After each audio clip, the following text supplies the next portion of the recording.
What's the meaning of bacon and eggs?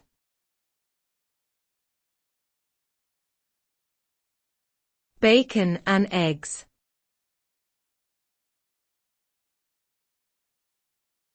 Bacon and eggs.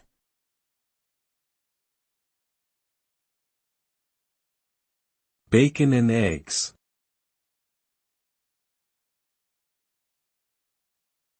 Bacon and eggs.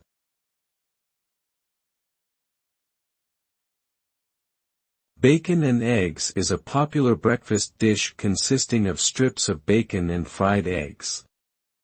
The dish has become synonymous with the classic American breakfast, and is often served with toast or hash browns.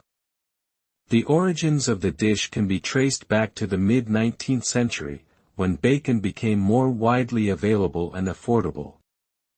The combination of salty and savory flavors from the bacon and the rich creaminess of the egg yolk make for a satisfying and hearty meal. Bacon and eggs also have cultural significance, being associated with traditional American values and the pioneer spirit of self-sufficiency.